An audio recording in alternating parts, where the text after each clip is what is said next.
jealous of Dungeons and Dragons groups.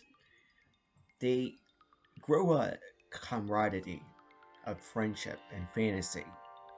And being a fan of the fantasy genre, it, it always seems as if Dungeons and Dragon fans, and Harry Potter fans, and Magic Gathering, and the Rain Fair fans all get the benefit of being the tried and true fantasy fans.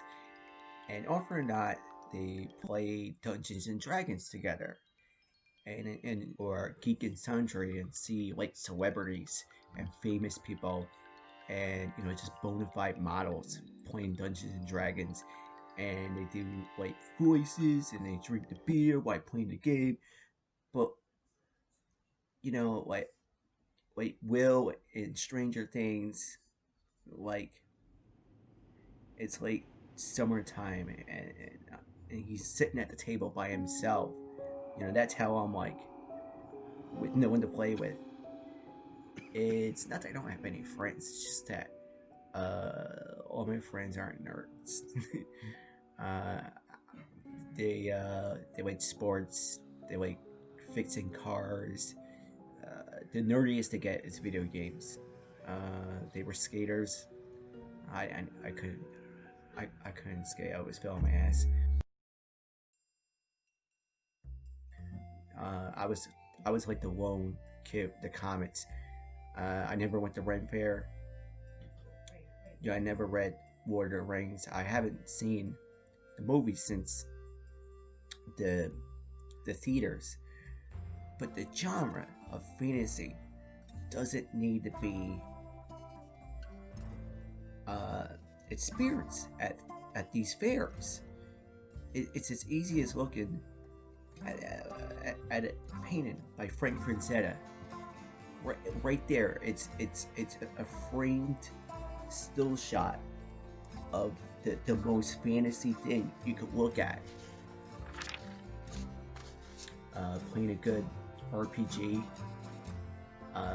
like Skyrim or The Witcher, watching sword and sorcery classics such as Conan Destroyer, Legend, Fire and Ice, Deathstalker, Conan comics, The Warlord, Red Sonja comics.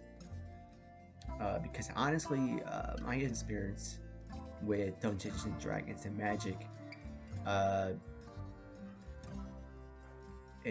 the extent is me.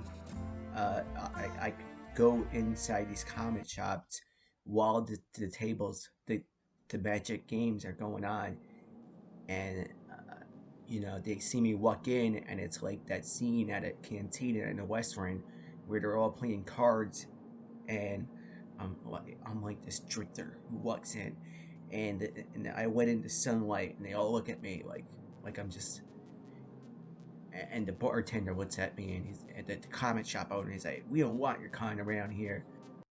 Let's look at some of the creators of fantasy fiction. George R. R. Martin, uh, Game of Thrones writer. I mean, that dude was like a freaking hobbit. He was like a freaking troll in the Ren Fair.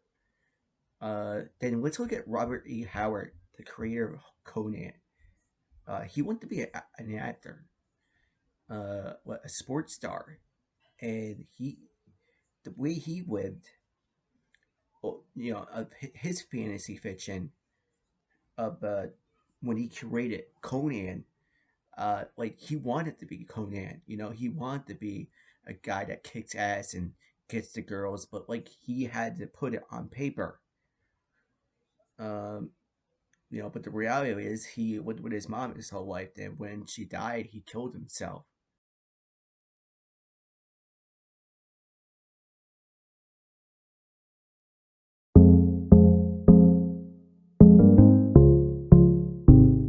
If you can't find a group of nerds to play fantasy with, just stop piling some Frank Franzetta comics, um, pictures, and just play hours of Skyrim. And the Ultima games are classic. and Diablo, fucking Ablo, um, and you know, like listening to Black Sabbath while you're doing it, metal and fantasy RPGs are just, they go together. Uh, but yeah, you gotta flip the script on these, like having to join a D&D group.